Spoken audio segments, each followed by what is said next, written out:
शांति किसे नहीं चाहिए। मानव युद्ध भी शांति के लिए ही करता है और संधि भी।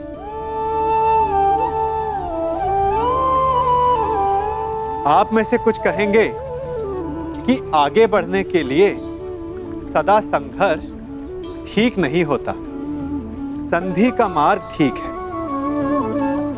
क्योंकि शक्तिशाली को परास्त करने के लिए हमारी भी शक्ति का क्षय होता है।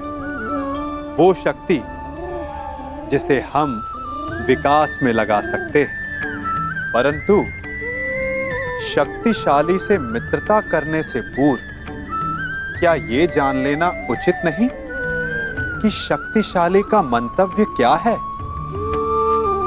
कहीं उस संघर्ष से बचकर हम एक बड़े उत्पात को तो जन्म नहीं दे रहे हैं। क्योंकि सर्प से मित्रता आपको शांति नहीं देती, अपितु सर्प को अवसर देती है कि भविष्य में वो आपको डस सके।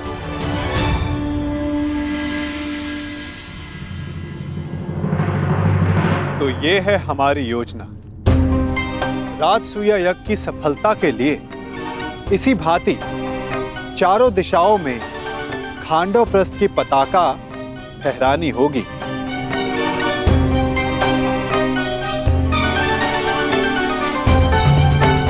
तभी आप सम्राट बन पाएंगे युधिष्ठिर।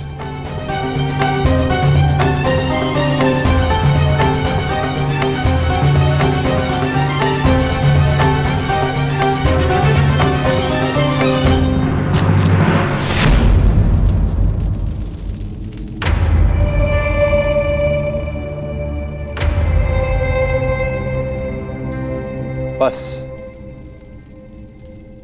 पूर्व दिशा में एक बाधा है। बाधा? कौन सी बाधा माधव? मगध। हाँ मेरे होने वाले सम्राट, यदि तुम्हें पूरे भारतवर्ष में अपने आप को सर्वशक्तिशाली सिद्ध करना है तो तुम्हें मगध पर अपना प्रभुत्व स्थापित करना ही होगा।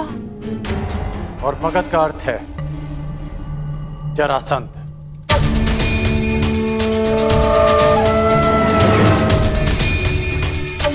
ठीक कहा आपने अंगराज।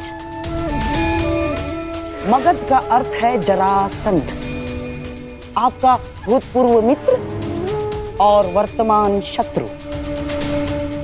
हाँ, और आपको कदाचित ज्ञात नहीं होगा, उसने आर्यव्रत के 100 राजाओं को बंदी बना लिया है और अब वो उनकी बलि की तैयारी में है। 100 राजाओं की बलि? हाँ, 100 राजाओं की बलि। क्योंकि प्रभुत्व स्थापित करने का सबसे बड़ा अस्त्र है भय, और उसी भय का लाभ उठाते हुए जरासंध अपने आप को सर्वशक्तिशाली सिद्ध करना चाहता है। और इसीलिए हमारा सबसे पहला लक्ष्य होगा जरासंध पर विजय। परंतु हाँ, प्रश्न ये भी उठता है कि कौन महायोद्धा जरासंध को दुर्योधन के पक्ष में लाने में सक्षम है? दुर्योधन हर संभव प्रयास करेगा कि जरासंध उसके पक्ष में आ सके, और यह निश्चित है कि जरासंध किसी भी परिस्थिति में तुम्हारा समर्थन नहीं करेगा युधिष्ठिर। तो अब केवल एक मार्ग शेष है, जरासंध का अंत।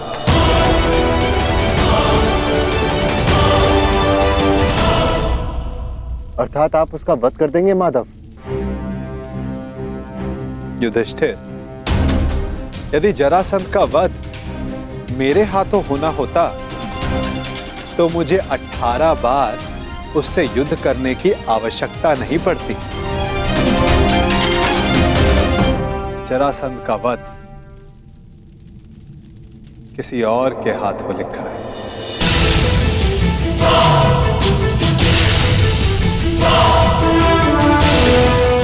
भ्राता भीम, क्या आप इस बाधा को समाप्त कर सकते हैं?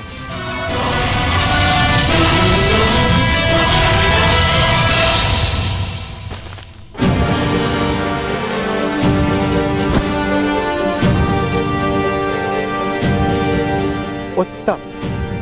यदि इस प्रकार आप मेरी मंशा भांप लें तो प्रत्येक समस्या का समाधान निश्चित है।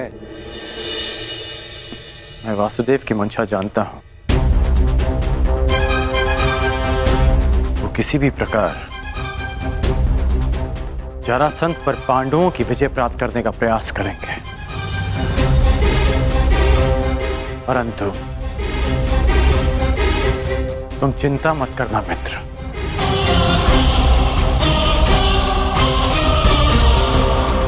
मैं पांडवों से पहले जरासंध का समर्थन प्राप्त कर लूंगा और इस भांति आर्यवत के 100 राजा भी तुम्हारे पक्ष में आ जाएंगे।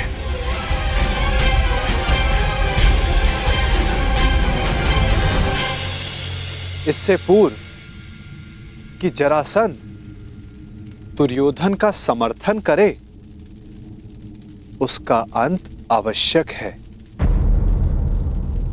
अर्थात हमें जरासंध का वध करना होगा।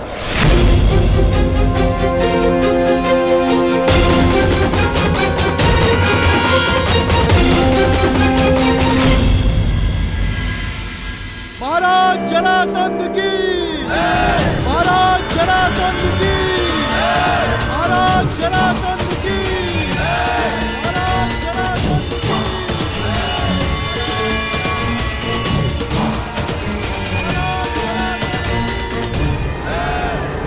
महाराज जरासंध की।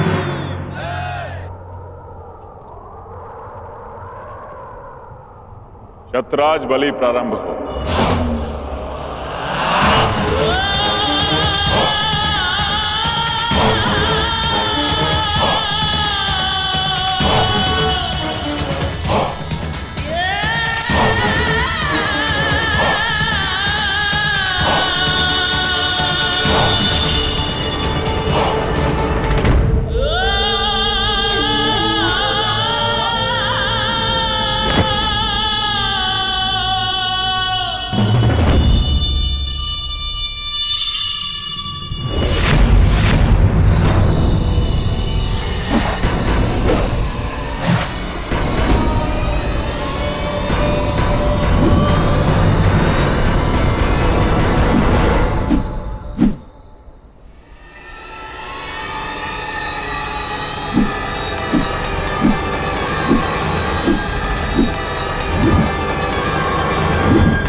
एक राजा को दूसरे राजा के साथ वो व्यवहार नहीं करना चाहिए जो वो स्वयं के लिए नहीं चाहता।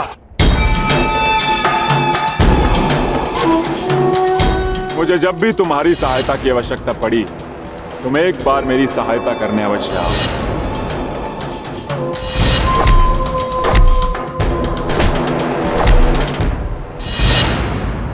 क्या कहकर पुकारूं तुम्हें? अंगराज कर्ण या छलिया कर्ण? वचन भंग कर्ण या फिर मित्रता करके मित्रद्रोह करने वाला कर्ण।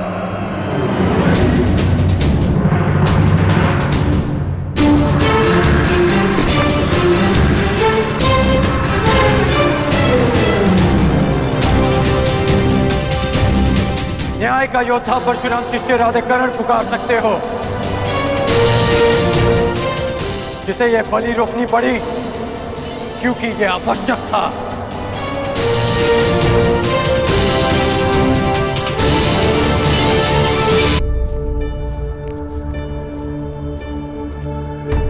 क्या आवश्यक है वासुदेव?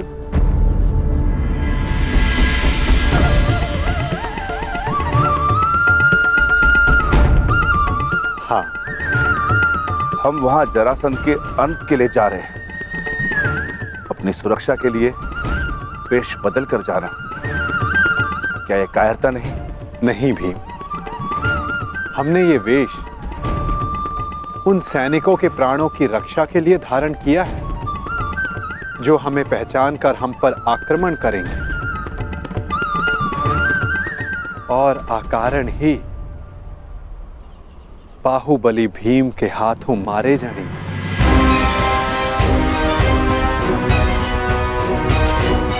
अब प्रस्थान करें। मुझे अभी भी प्रतीत होता है कि जो हम करने जा रहे हैं वो योद्धाओं की मर्यादा नहीं।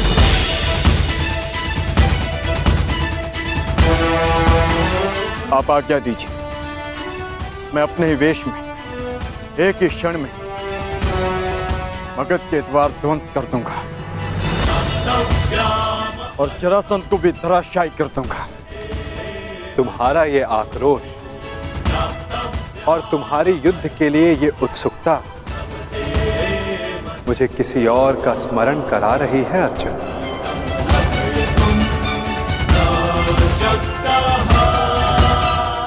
इसका माधव है एक तुम जैसा, परंतु तुमसे पूर्णता भिन्न।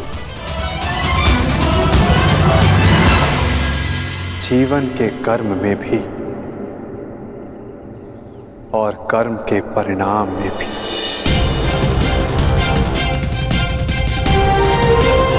जरासंध, मैं मित्र दुर्योधन की ओर से तुम्हें सावधान करने आया हूं। शीघ्र ही तुम पर आक्रमण होने वाला है, इसलिए अपनी सुरक्षा का प्रबंध करो और हस्तिनापुर से संधि भी। और इस मित्रता का मोल क्या होगा?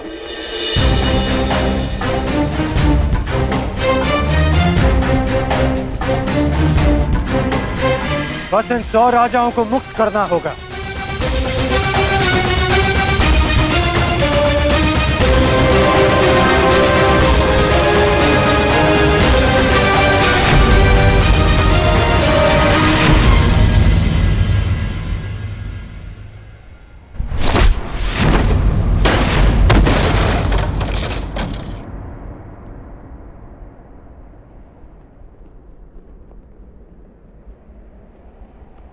जरासंध तुम जैसे छल करने वालों से संधि नहीं करता,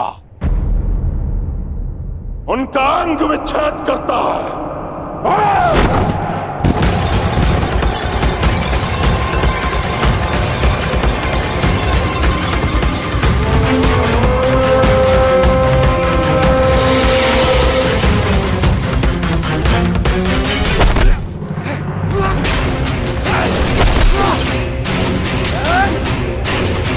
मेरी बात मानो, इन राजाओं को मुक्त कर दो जरासंध।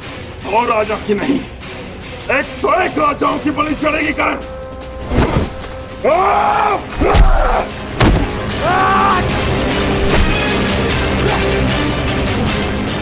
अपने क्रोध पर नियंत्रण रखो जरासंध। तुम्हें देखते ही क्रोध ने मुझ पर नियंत्रण कर लिया कर्ण।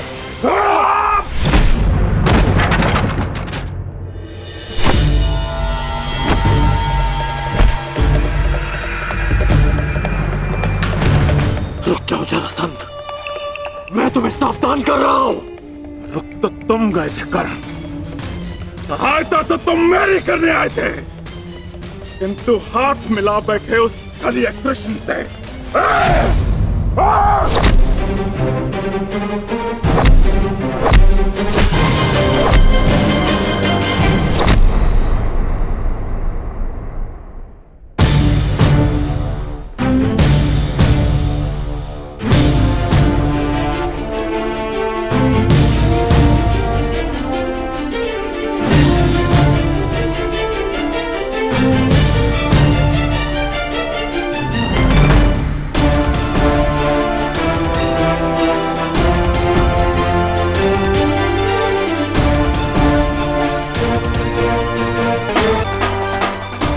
मैं यहाँ युद्ध करने नहीं आया। यदि युद्ध करने आया होता तो तुम और ये युद्ध कब के समाप्त हो गए होते। इस भांति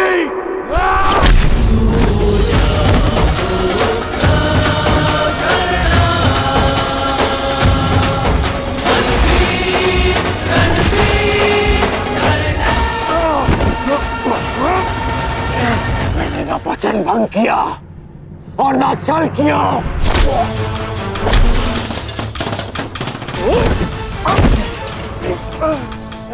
मैं युद्ध में तुम्हारी सहायता के लिए पहुंचा था, परंतु रुका रहा क्योंकि वासुदेव शांति का प्रयास कर रहे थे।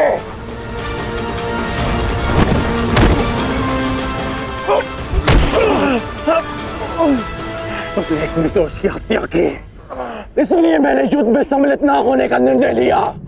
मैंने मित्रता भंग नहीं की।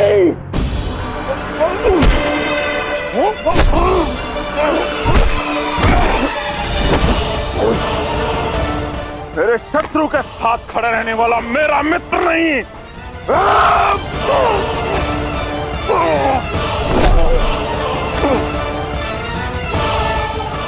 तो तुम अपनी ही भाषा में सुनो। यदि शत्रु का शत्रु मित्र होता है तो हस्तिनापुर से संधि करो और इन राजाओं को मुक्त करो।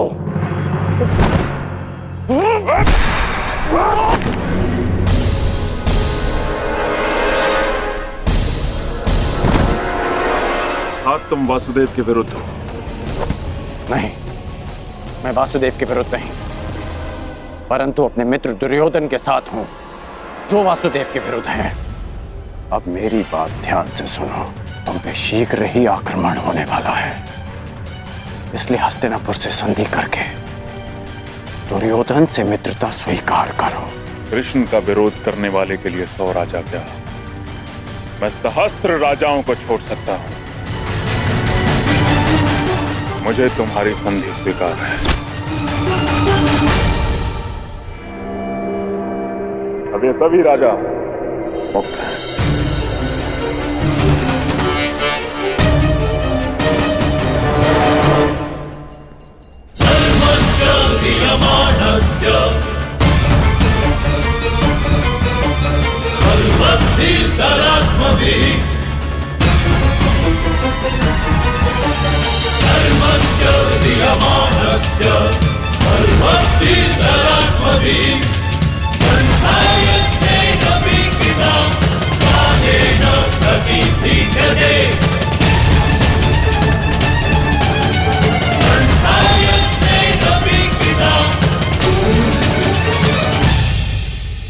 हम लोग नगर द्वार पे क्यों खड़े? भीतर क्यों नहीं जा रहे वासुदेव? शांत विकोधर।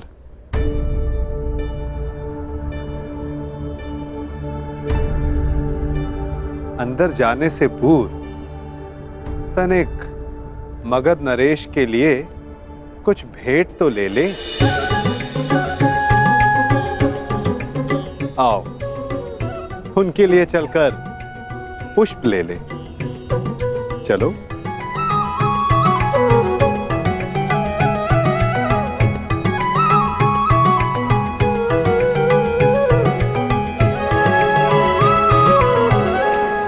आप सब अपने राज्य जाने के लिए मुक्त हैं। आइए।